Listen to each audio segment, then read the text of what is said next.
Don't throw me under the bus now. I'm not finna throw you up under the bus. Hey! Oh my God. It's like every day y'all start with me. I start off with some laughing and everything because I cannot listen. I try to just, indulge in happiness. Happiness right now. Hello, everybody. Good afternoon. Good afternoon. It is now 2:59. We're about to go live on the air. Soon as I cancel out some things almost, then Miss Marilyn, I got to remember to do my RFULP ID this time too. Let me make sure I do that. Make sure I do that. It's almost 3. It's almost 3. It is 3 o'clock right now. Let me pull this down. Pull this down and pull this up. Good afternoon, everybody. Good afternoon, everyone. Good afternoon. Good afternoon. Let's see.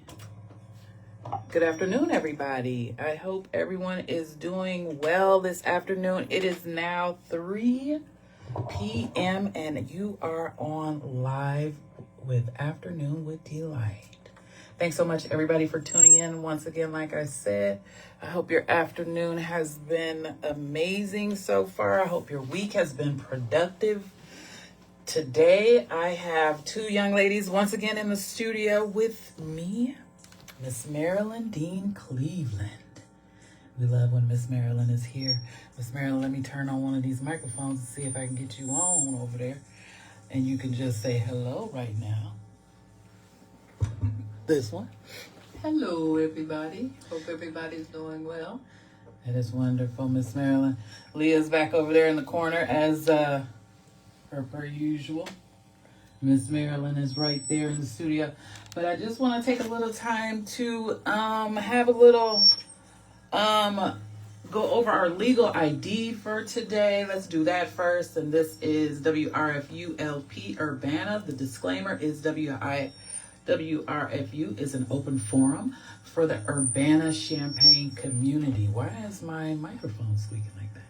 Views expressed are those of the speaker and are not intended to represent WRFU-UCIMC.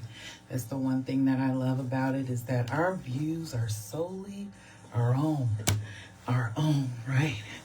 So we have a lot of things to go over a little bit this afternoon. One of the issues that I was telling Miss Marilyn about, it's been all over social media, and that was the execution that was carried out, this past week. And I don't know, I had a lot of people reach out to me about the situation, and I'm sure, a lot of you have that capability and the opportunity to sign the petition to get him, just to hold off on the execution, just so that he could have a little time to get his legal standings, I guess, together, or new information that was gathered in. A lot of us were just wondering, why didn't they hold it off, and why didn't they, stop just for a moment so that we could, or, the states or the attorneys could get everything that was in, why couldn't they just hold off and wait a little while so that we could figure out, what exactly is really going on? Because I hate to get ahead of myself and get to thinking, hey, Jonathan, I hate to get to thinking that, we executed. I don't even like the word, you know what I mean? Because I feel like that is so, I feel like, for that governor in that particular area to do that when I believe that he's a Republican. So my thought process with him being a Republican, Miss Marilyn, would have been that, they're pro-life. Right. So why would they have not, waited? Considering, the abortion rights and everything that now that they've, put on ban. Right. Banning Roe versus Wade now. So I'm just kind of curious about it. You know what I mean? you know, it was like something, because I know that petition went out, and I know like over 1.4 million had signed it by the time I got the bottom numbers, and I was like, wow, that's a lot of people to put in to where, you know what, we don't want this to happen. Right. You know, and if you have that many people raising an issue where they do not want this to happen, then why is it still the current outcome for a lot of people in the community, or a lot of people all over different states now? And I'm hoping that this won't be our last, you know, our last advancement of talking about this particular issue within not only our community, which is the African American community, but across the world. Because I'm like, if that many people sign that petition, I'm thinking about if this had went on for weeks, Yeah. right? That petition had went out for weeks, then how many people would have actually been capable of signing it? And so then I'm like, are they even concerned about, you know, how we put things out there, or how they put things out there for us? You know, since we're electing these people and putting them in positions of power, are they really for the people? You know, that's a lot of what I wonder about. Ms. Marilyn, you got any thoughts about this? No, not at the moment. I'm agreeing with what you were saying. So, Right. You know, we need to take our time in trying to figure out if he's innocent or he's not, because we don't want to take the life of an innocent person. Right. We do not want to take the life of an innocent person, especially when we have the control and the power with the people to say no. Yeah. You know, I think that's the most discouraging part, is like, how much control do we have in the bills that are passed, in the legacy that is, you know, the laws, you know, the politicians and different things, like they come before Congress, and even like our state Senate. You know, I know Representative Carol Ammons and you know, Aaron Ammons, her husband, they are working diligently. I do know them, and I know what kind of people those are, and I know what their purpose and intention is for in regards to trying to make things better for us. Right. You know.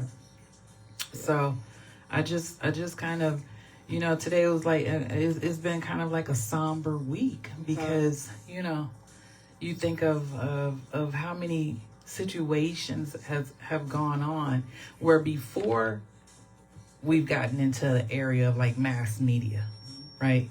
Before we've reached this platform where we can actually see things as they occur online. Right. Yeah. You know, more so online than anything else. And I'm just wondering, like, how many times has this occurred where, you know, it could have been prevented or stopped by the people, and it wasn't. And you know, there was a time where we couldn't see what was going on. Right. And it was hidden. Right. A lot of things are hidden now, and we're just now discovering what is going on. Yeah, that's so in true. The past, you know. That's so true. But we can see now what's going on. Right. Right here and now. Right. You know. Transparency is so huge. Like, you know, I think about a lot, and you know, that's a good, open, interesting topic right there. Just the transparency of a lot of different things. Mm-hmm. You know, I was talking to let's go into another segue into that. Is like transparency is hey, Reverend Terrence, but transparency is something big. Right. You know. Yeah. We don't have a lot of that now. No. We don't have a lot of it. In any arena. No. You know, other than what gets caught and put online. Right. You know, even like the education system of how things and children were being treated by a particular group.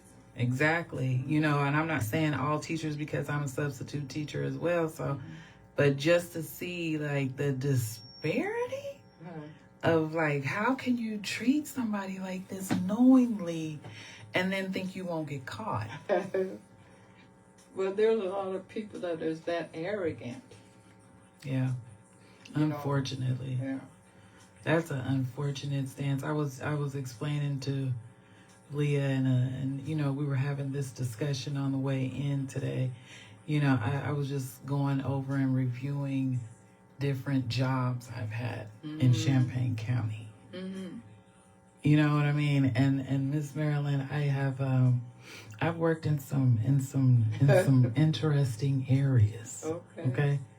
Like you know, like I tell people all the time, a lot of what I've done is work in the homelessness arena, or you know, drug and alcohol abuse, those different areas.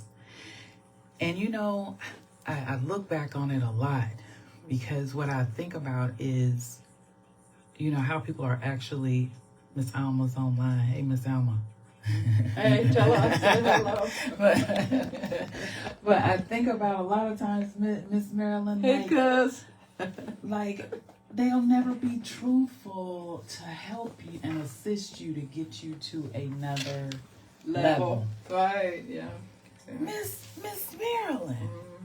You know, I have worked in some areas where, you know what, I've been the best employee, and I can say that. Right. And I can say need that. To, you right. know, you validate yourself. Right. You know what I mean? Because otherwise you would have kicked me out of that place a long time ago. Hello. Miss Alma says, hello. Hello. But I've been in some areas, Miss Marilyn, and I was just telling Leah, like, I was making literally no money. And raising 4 children off of no money salary. You know, I stand in agreement with what the University of Illinois employees are doing right now, striking, and they're bringing it to the forefront. Yeah. Because it's so many jobs around here that won't even pay you a living wage that is fair. You will not be able to pay the way that the rent prices are now and what they're designed to be here in Champaign. It is unreal for me, and it's almost to the point where I am astonished and ashamed at the same time. You know, I remember making $11 and $12. Now, this was in 2009, 2010 when I came into this community. Right. $11, $12, $13 was the norm for you to get into an entry-level position. How are you supposed to pay? Yeah, but then you could live off of that then. Barely. Not if you had 4 children. Well, yeah. You know what I mean? If you were one single person, I would understand that. Yeah. You know what I mean? I would totally understand that. You must be having a meeting today. But I would totally understand that. But for now, I don't understand how anybody can think that making that amount of money, well, what is it now? $15 is the minimum wage. But when you go to the grocery store, you can't. No. $15 is not gonna hit anything for you. You know, and it's not. A pack of chicken is $21. Thank you so much. Yeah. Thank you. Yeah. You know, I remember. Yeah. Like what has happened to the economy? What is happening to getting people to actually to go in and actually fight for what they believe in, as far as fair wages, as far as cost of living, as far as you know, where I can and cannot stay. Yeah. You know, now it's like you're gonna take this. You're gonna take it, and that's all you're gonna do, because I'm gonna give it to you whether you want it or not. But this is what you get. You know, there is no fighting out here anymore. And I'm like, at what point in time will we collectively come together and be like, I'm not satisfied. You know, I love what the University of Illinois and their employees are doing, the service workers, but then I think about other categories of the University of Illinois and the unfair treatment that they do to some employees that I still talk to. Right. And I'm like, well, who's going to stand up for you if you're being done wrong? Who stands up for you, and who actually got your back? Right. Where do you go to complain? You know? I mean, there's so many different things in the world that I see, and I'm just like, Lord, you know, give us some kind of hope that we're even going in the right direction. You know, the things are so corrupt anymore. Oh my gosh! You know, truth Yeah. is so far fetched. Yeah, it is. You know, so many people are worried about blending in. Yeah. Instead of standing out Thank for you. the truth. Right. I mean, you'd rather blend in and be everybody. Blend in and be a liar. Man, you know what? I said that, I just said that, Miss Marilyn. I said that so many people are they're so comfortable with a lie that they hate the truth. Mm-hmm. You know, you better not tell me something that is truthful, because something that is truthful would require me to do something. To show you the truth. Right. To show you the truth. Oh my God, something that, I'm telling you, something that could possibly, potentially devastate your whole way of thinking and being. Mm-hmm. If it was exposed to you, would you be willing to do something for it? You know? Right. And that's what I think a lot of people, you know, have a hard time and a rough time understanding at this point. You know, you've got to be able and willing to stand up for something, because a lot of people don't. You know, a lot of people don't. And we know that. Because they say they don't want to get involved. No. You know, but it's different now. You know, like I was talking last week about a community in the neighborhood and then the hood. You know. Oh yeah. Is that saying? Say it takes a village to raise a child. Mm-hmm. It takes a village to bring everybody together in that village. Yeah. Which would be the community. Mm-hmm. But who would spearhead that? That's the real thing. Yeah. You know. Yeah. Yeah. You know, who would spearhead it? Because a lot of times you're not gonna get support. No. You will not. Mm-mm. And sometimes you'll be the only person. So then at that point, then you're standing out there feeling like a fool because you know, right? Because you spoke your truth, right? But other people didn't get in on your truth, you know. Yeah. That's a very, and it's hard to be the only one. I'm gonna tell you something. Mm-hmm. You know, I put online, I put on my post or whatever that I had moved to Jackson, Tennessee. Mm-hmm. And if anybody read the post correctly, that was back in it wasn't yesterday or last week. I don't know. It was back in the 90s. Right. You know what I'm saying? Right. So like my first actual physical trip was to Tennessee, and I went with my friend girl Juanita, right? And so me and Juanita went down there, and you know, now my sisters and my mother and everybody was still up here in Illinois. And so I was like, you know, my parents was like, what are you, like, are you crazy? Like, what you finna go down there and do? And we had family and stuff in Tennessee, right? Right. But I knew already that, you know, you gonna be out here, girl. You know what I'm saying? You're gonna be out here. You probably gonna be out here by yourself. And I'm not ashamed of that. You know what I mean? Right. And, you know, because I didn't get real family support. You know what I'm saying? When I moved down there, even in my moving down there, it was met with a lot of conflictions. Okay. You know, a lot of, you know, that cross-categorical, I'm finna talk about you to your mama, and then your mama call you, and then she asks, hey, you all right down there? Yeah, I'm good. I gotta go through some things just like you did. Yeah. You know what I mean? And figure out your way. But like I'm saying all that to say this. I was out there alone, you know, for a good little while, and just trying to figure things out for myself. And it didn't look conventional like everybody. Like I'm right on the radio today, Miss Marilyn. This don't look conventional to a lot of people because they like, how the world did you even? I wasn't finna say it, Miss Marilyn. Right? I know. But how did you even get here? Right. Because you know what? As much as they want to see it, sometimes they don't want to see it from you. Right. Yeah. You know. Yeah. That's the truth. Miss Marilyn. Sometimes they don't want to see it from you. They want to see it, right, but not from that particular person no, that particular group.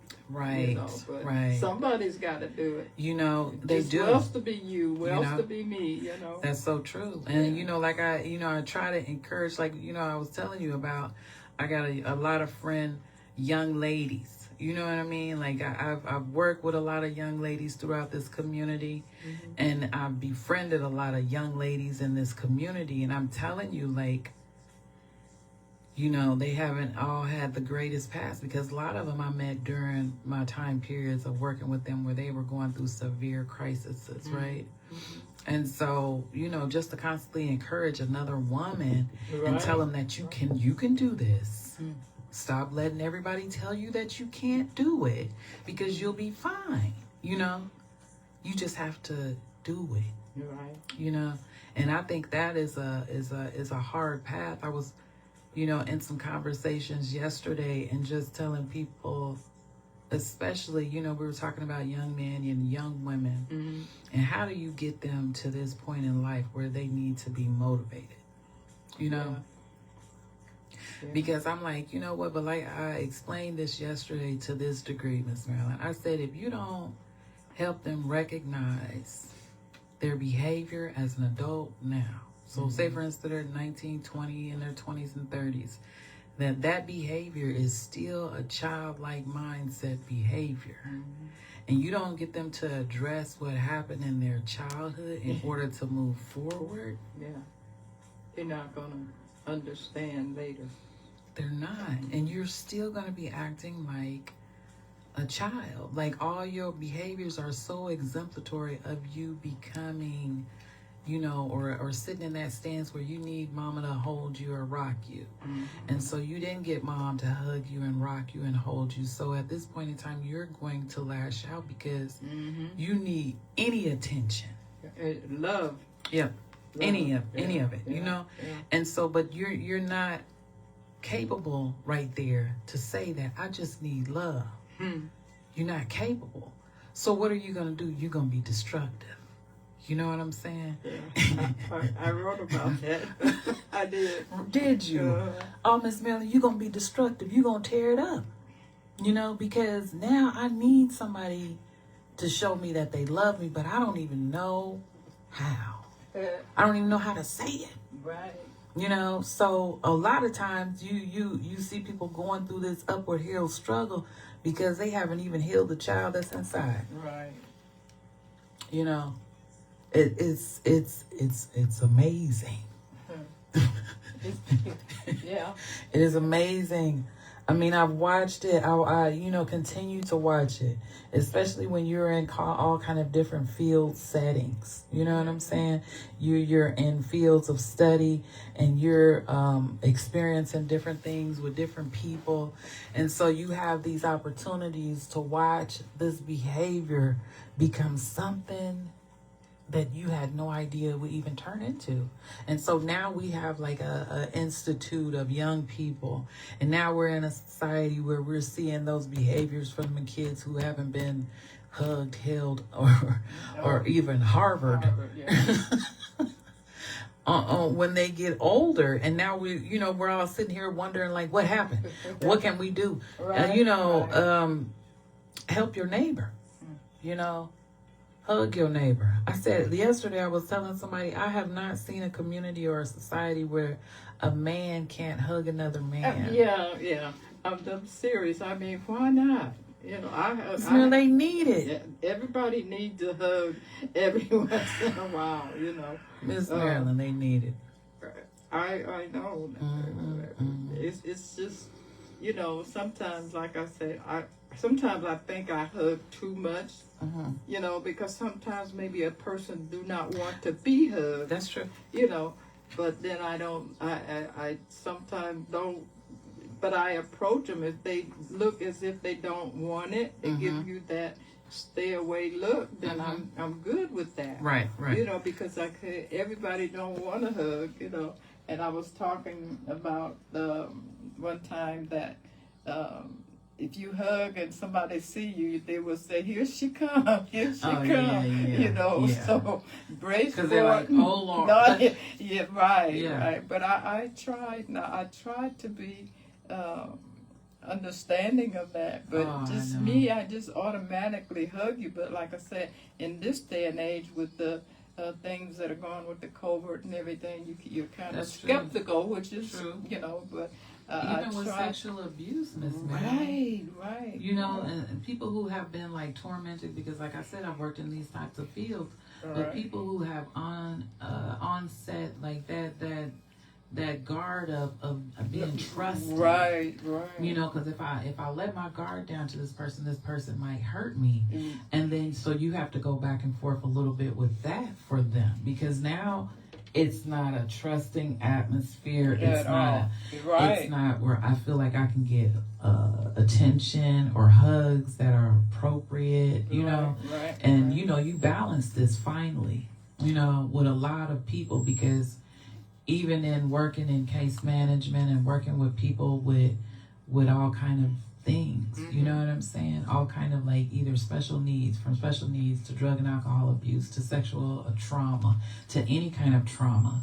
You have to be really skillful to how you deal with people. Yeah. Because those lines cannot be like breached. And if a person who already has their guard up, sometimes you have to be like, you know what? If I can tap you on the shoulder, that's my sign of showing love. Because you have to create some kind of, not boundary, but you have to create some kind of approach to them, that you have to almost, let me dip my toe in this water before I can dip. Before you can feel the flow. Yeah. And you know what I mean? And it's like I've learned over the years, especially when I've been dealing with the client population out here in Champaign, Urbana. Wow. You have to let them open up to you. Right. That's true, Miss Marilyn. And prepared. But let them open up to you, and then develop your comfort level and their comfort level with you. Sometimes all you'll get is a little tap on the arm, and that means I love you. Yeah. I'm serious. I've seen it so many different times. It's been a lot. Miss Marilyn, what you looking for? I was looking for something that you had said about how our children was acting. Yeah. And I had wrote something about a gun that's in a babyhood's hand. I think you read that, didn't you? Not all of it. The baby hands. Right. Right. And, I remember you reading that, though. They I do. stood over. They were, killing themselves. The man in the mirror was himself. Yeah, I remember that. And I added on to it. I can't even write it now. But it is the truth, And sometimes our kids are so angry. And I think if we found out what are you so angry about? Yeah. Because I think a lot of us don't even know. Yeah, that's true. So we have to find the answers to the questions of the anger. And it's hard to kind of, that is. I've talked to young people. Yeah. And we're talking about the way you approach them. I know I was talking to one young man in the store. He was with his girlfriend, and they were in there, just in there, So I went over, and I was on my way out of the door, and I said to him, "Why are you looking so hateful and mean?" But it was the way I said it. And he said, "Oh, nothing." I said, "You're just too handsome to be so angry." Wow. What are you angry about? Oh, nothing. And we talked, we exchanged things, and I talked to him. And after we had that nice long little talk, and of course I was complimenting him and giving him encouragement, telling him to be, take care in the street. Be careful out there in the street. Right. And I'm telling you, his face lit up. I'm serious. I don't doubt it. His face lit up because I was concerned about him, and I approached him. But normally people say, well, we can't talk to these young people. but I have known that I've talked to a lot of young people that are out there, just out there, Roaming. and they want you to talk to them, but it's the way you approach them. That's the truth, Miss Marilyn. And like say this young man, when he left out the store, he was hugging himself. Wow. He was hugging himself. Wow. You know. Yeah. But I think a lot of people, young people, would like for you to say hello to them. Now, I'm not saying everybody, every young, right, but the majority, the ones that I've spoken to, they've spoke back, how you doing, ma'am? Right. Or they would open the door for you. I know. Some of them be standing in your way. And if they hear you talking, yeah, they will move. Yeah, that's true. I encounter that quite a bit. Yes. Yeah, I encounter that quite a bit. And I think we make it so far stretched. Right. You know, like it's almost unattainable, even though all you asking for is the simplicity to come back. Right. You know? Right. All you need is the simplicity of like showing them attention. Right. Yeah. And like I said, I found that it works for me. I'm not saying that I'm all that or special, but it has worked for me. Yeah, me too. And when I do approach them, I don't fear. I don't fear them. And maybe that's, maybe that's a bad way to think. Right. But when I approach them, it's in a loving way. I don't say I love them right off. I don't say that. Right. But to just approach them with some conversation about them, or about why are you so angry? Right. And sometimes the response that they give you, it brings tears to your eyes. I'm serious. Oh, I believe you. I believe you. Yeah. Even the meanest looking ones. Right. You can approach them. But it's the way that you approach them. Miss Marilyn, you ain't saying anything that I do not believe. Right. Because I like I told you, I've held numerous jobs in this community, and one of the jobs I held was working at the pavilion. Yeah. We working on girls, the RTC floor, right? Where most of the young ladies that I worked with were very violent. Very. And I didn't have any fear working with them. You know what I mean? I would come in, most days they knew Miss Mika finna get ready to eat. Okay. I come in there, sit down with the group of them. We sit in the day area, and I'd sit there and just talk to them while they watched me eat. Right. You know what I mean? Miss Marilyn, it wasn't like a torment type of situation, but they knew that they were safe with me to talk to me. Right. And that we had a relationship. Even though you're not supposed to cross lines, of course I had to hug them girls. Sometimes they put them in man, Miss Marilyn, they be institutionalized for 4 or 5 years at a time, and sometimes they would get visitors, sometimes they wouldn't get visitors.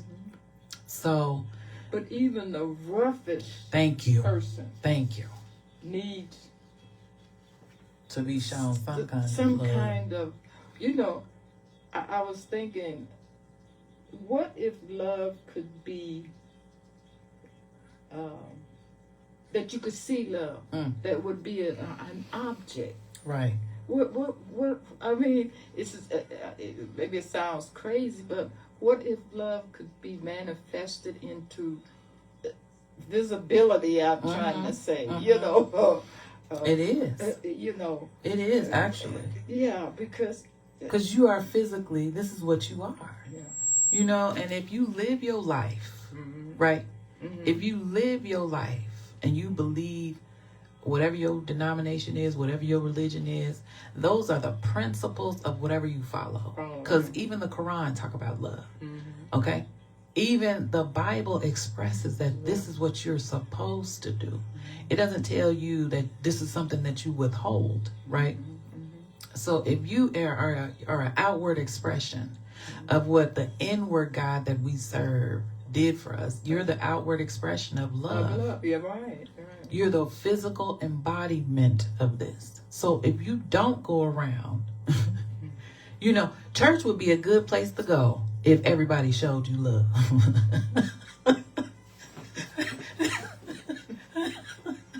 I'm serious. As soon as you walk in the door, they're not looking at you in a loving manner. They're looking at you and staring at you and wondering, what is you doing here?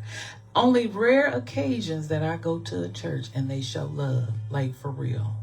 And I can say this because I am a person who was brought up in the church.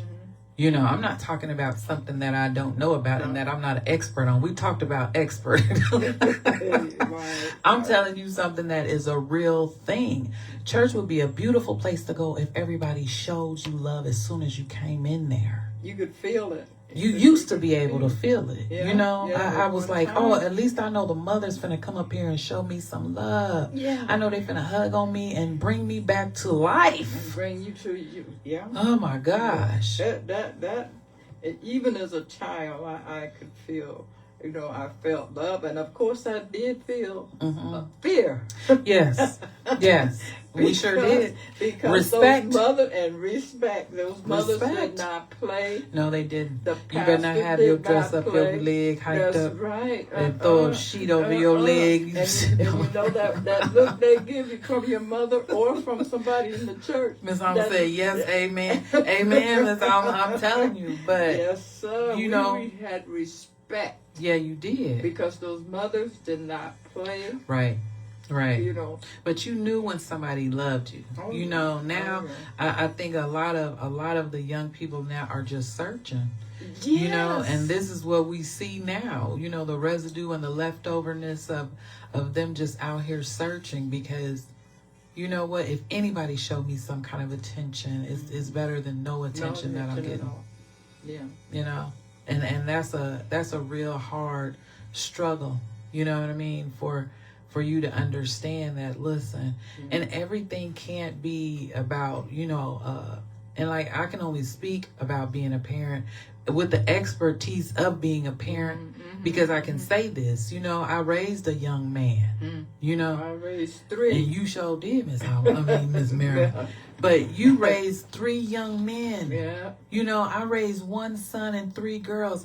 And how come it is different with my children, praise God, than it is with other people's children? Because I'm like, I wasn't that strict on them where they were like, you know what? Afraid to move. Right. But they had limitations. They did. And they respected the parents. Right.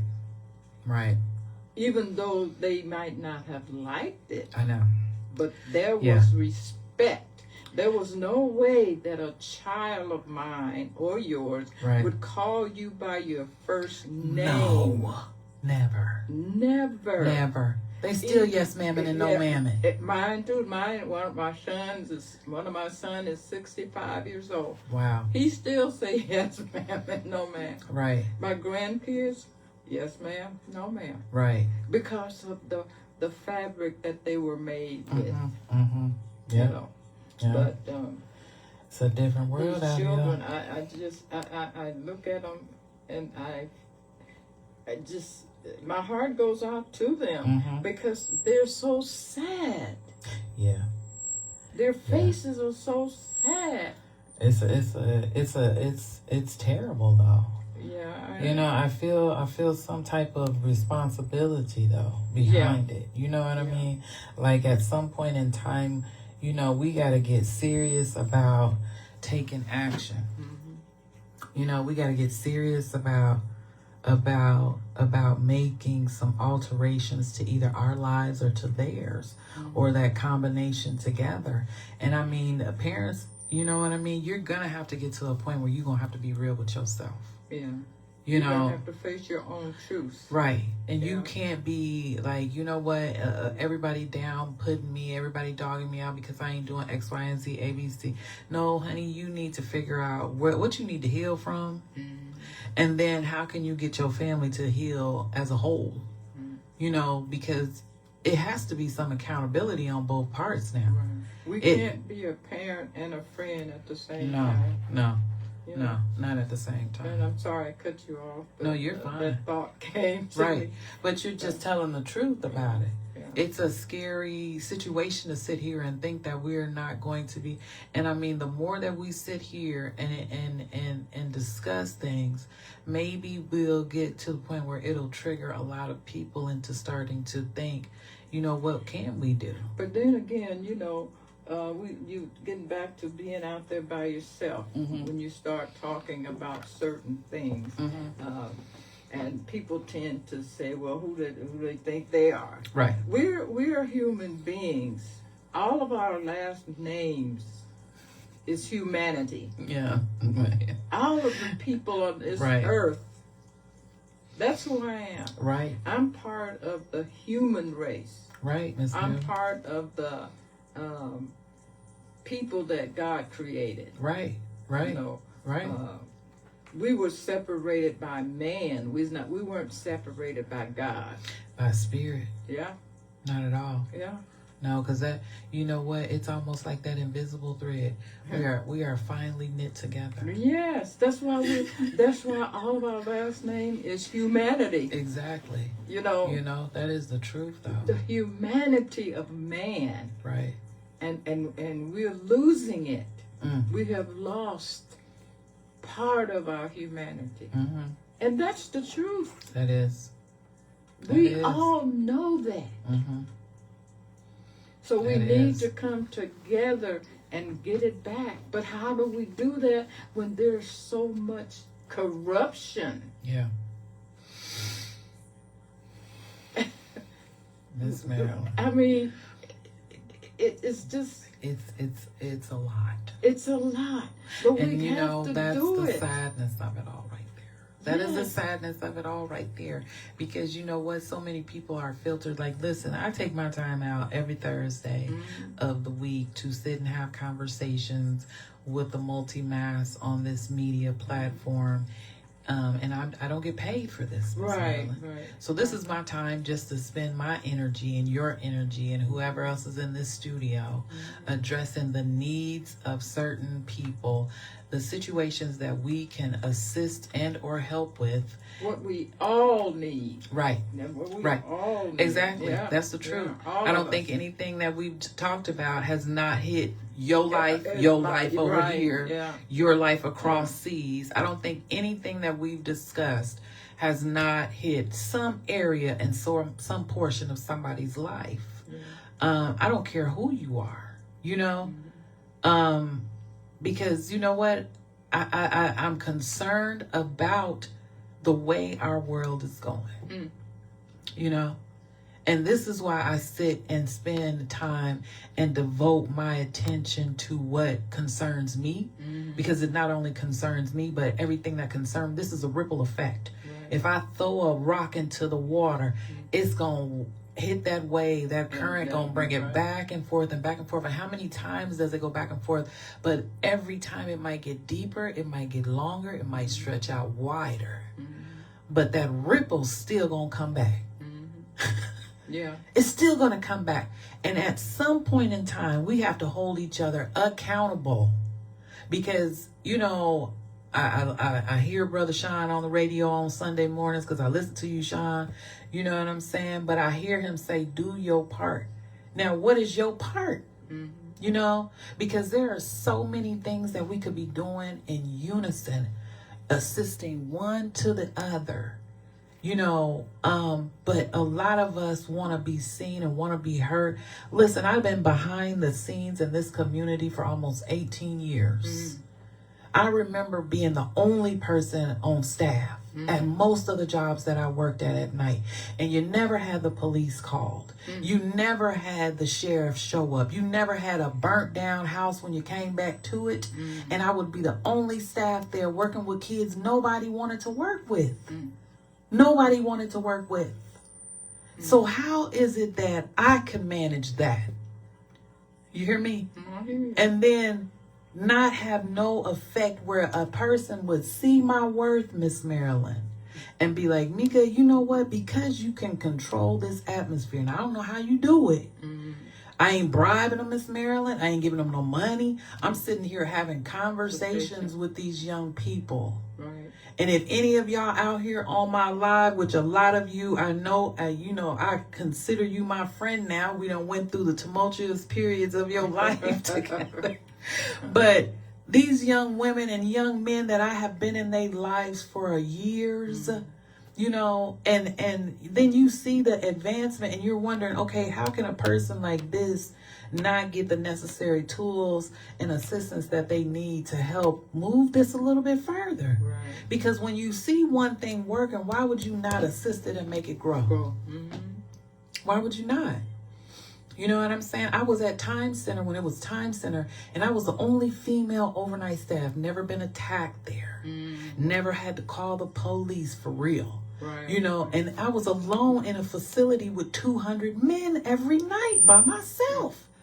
And I was the only female. How's that possible, Miss Marilyn? It was 80 mats, 100 mats on the floor in the front, and I would have to walk up and down. And ain't no man ever disrespected me anything, Miss Marilyn.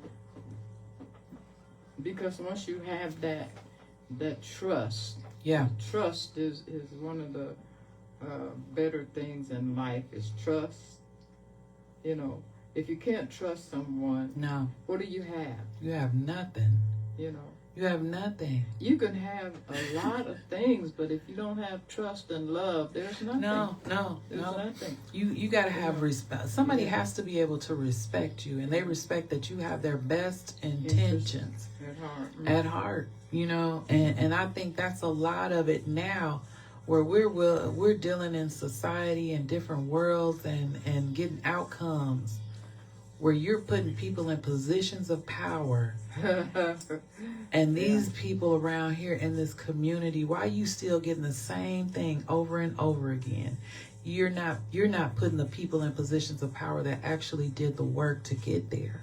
You putting people in positions of power because they got that degree behind their name. They got that. Oh yeah.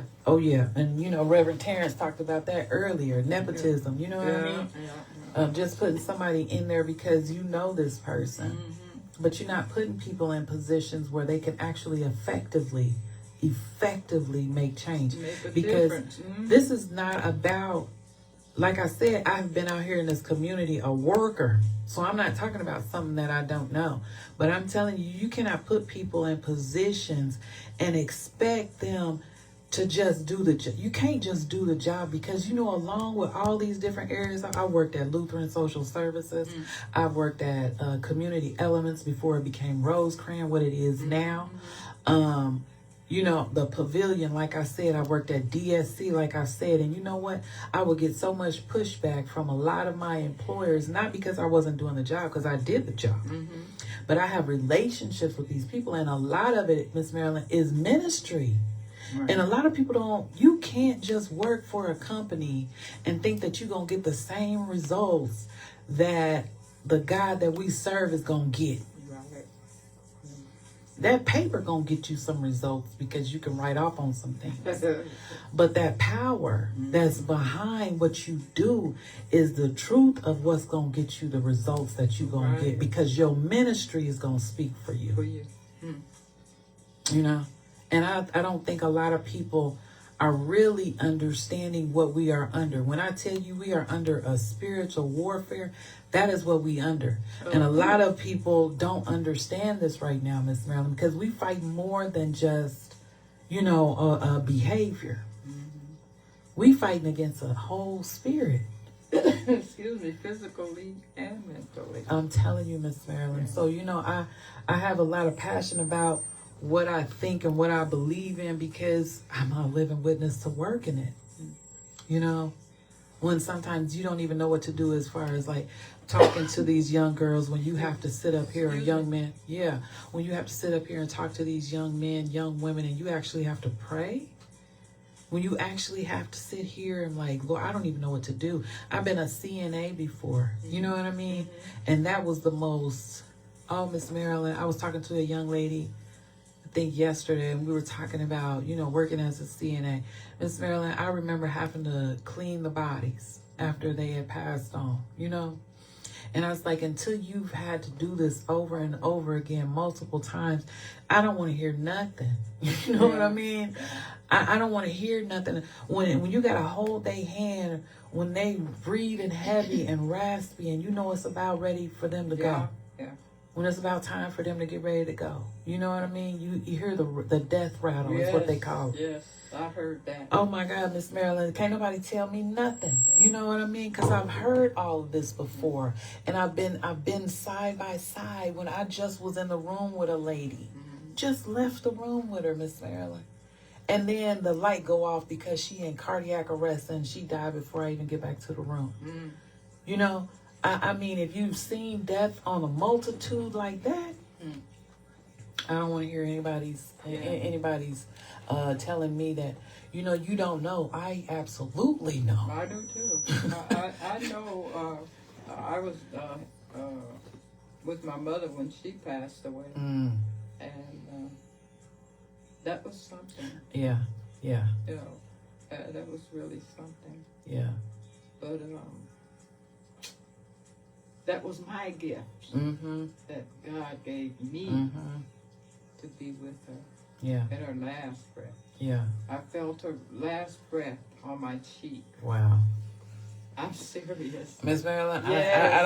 I don't doubt you. I You felt know. that last breath. And Listen. I was sitting in a chair between my mother and the TV. Mm-hmm. And at that time, the girls were playing, they were playing tennis. So like my mother was there and I was here. Mm-hmm. And every now and then I'll look over there at her. Then I'll look back at TV. Then I heard something rattling in the back. Of course, she was in the bed. Now, when I went in, she was laying flat of her back. Wow. Okay. And as I said, I heard this noise in the back. And she had turned. On her own? She had turned. And she was facing me. Wow. I got up and I leaned over to her. And I said, Mama, Mama. And she said, and that breath was right on my cheek. Wow. So she turned back over and laid back on her back. And I got in her face again. And I looked her in the eyes. They hadn't closed. Right. And of course, I didn't want to die to go with her. Exactly. But I did say, I wish that I could go halfway with you. Wow. And come back. But I knew, we know. Right. But I wanted, at that time, I just felt that deep love that I wanted to go part way in her journey. Right. And she closed her eyes. And my image was in her eyes when she left this earth. Wow. So that was my gift Right. that God has gave me. Right. And my mother has been gone now for 17 years. Really? I have not grieved my mother's death because of that gift. Okay. That might sound kind of off. No. But that is mine. That is my gift. That's your resolution. Right. That is my resolution. Right. That is my closure. So I had no need to even grieve. to grieve. Right. I rejoice in her living Right. and the gift that God gave me to get me through. Yeah. That's the truth. I mean, I know that we grieve our loved ones. We do. I'm no different. But I didn't grieve my mother's death. You didn't have to. I didn't have to. Right. Because God gave me that way, the peace of it. the peace that I needed. Yeah. Because I love my mother dearly. I know you did. You know. I know you did. I know you. I understand that. And when she passed, Yeah. because she was there when I was born. Right. She was there when I was born. Right. So the gift of being there when she left this earth, that was my gift. Yeah. Yeah. I'm not gonna say that I'm sorry for feeling this teary and stuff. I'm not sorry about that. Right. But that is mine. Right. Right. It's just in the remembrance. Oh yes. You know what I mean? Like there's nothing like that. You know what I mean? And it's such a ease to sit in. I mean, I think about my mom just about, I don't say every hour of the day, but my mother is present in my heart and in my mind every day. Right. And then you find the actions that you're doing sometimes. Yes. Are directly her actions. Yeah. You know what I mean? So I don't think that is something though, Miss Marilyn, that I think we should address at some point in one of these shows. Yeah. Is loss. Yeah. Yeah. You know, I think maybe next time we can, people that have dementia. Oh my gosh, Miss Marilyn. And we need to talk about that. oh yeah. So maybe next week. Yeah. And it's like our spirit left. I'm wondering about that. I wrote about that. Did you? Yeah, we got to talk about that Yes, because I worked on an yes. Alzheimer and dementia unit. I did too. Oh Yeah. my gosh, Miss Yes. Marilyn. Yeah. And you know what? Even though they treated you so well, so Oh, great, I loved it. they were. It's just explaining yourself, and then a lot of people that I knew, especially in the South where I was at, their fathers or their mother would be like a pastor or a first lady, Right. and then you try to explain why your pastor or your first lady is cussing you out. Right. Because they're like, well, I don't know if this is mama and daddy. I don't know where they be getting these cuss words from. Right. They've been hearing the cuss words, honey. It's just a part of it. I'm not saying that it's everybody's part, but most of the time, Miss Marilyn, it's a part of it. Right. And I'm telling you, to some families, that is so devastating because they're like, my God. They're like, I don't believe this. I don't believe, and they'll try to convince you that you did something in order to trigger that. And I'm like, no. Yeah. But yeah, we gotta talk about that one. Like I said, I did work with them, and they were the sweetest people, and it was just. We definitely gotta talk about that one. Yeah, because like I said, I worked with them, and then I wrote about what I would think they went through. I even gave my children a copy of it. Wow. Just in case. Wow. If I went in that path. Right. That they would, not fully understand it. Right. But get some solace. Oh, I gotta get you a book, Miss. And I gotta get you this book. And with this, I admire the people that take care of their loved ones who have dementia or Alzheimer's. They what can you say about that? Right. What can you? You try to encourage them. Yeah. And this is what this is about. Is to give them encouragement. Right. We will never understand. Right. No. But we might try to say, okay, this might be what they are feeling inside. Yeah. Oh, I could only imagine it. You know what I mean? Because you there's a certain level of fear. Oh yeah. You know what I mean? The fear that presence of fear that will set in with them, because it's just like us. If we walk outside right now and don't even understand where we are, like what's happening? Like it's daytime. I thought it was nighttime, but it's the absolute of not knowing. It's something to sit in. Yeah. But oh my gosh, like Miss Alma, I hear you. I admire those that are taking care of their loved ones. Right. And maybe or you don't have one that's in your family, but you have seen or you've Or heard you support. or you've been around people Yeah. like that. So next time, hopefully, I like to We can talk about that. Ms. share Anna. this with you. We can definitely talk about that because, you know, before my dad passed away as well, that was something that he was suffering from as well. Yeah. And like I said, I spent years, you know, working in the different nursing homes and stuff in the hospital in Tennessee doing this line of work. But Miss Alma, she said she dealt with this with her mother, taking care of her during her last few years. Tell her I know. You Miss, know I Miss know. Marilyn says she know. Yeah. But now, guys, it is 3:59 p.m. and I hope that you have enjoyed our conversation. And like I said, you can reach us online at WRFU. And this is once again 104.5.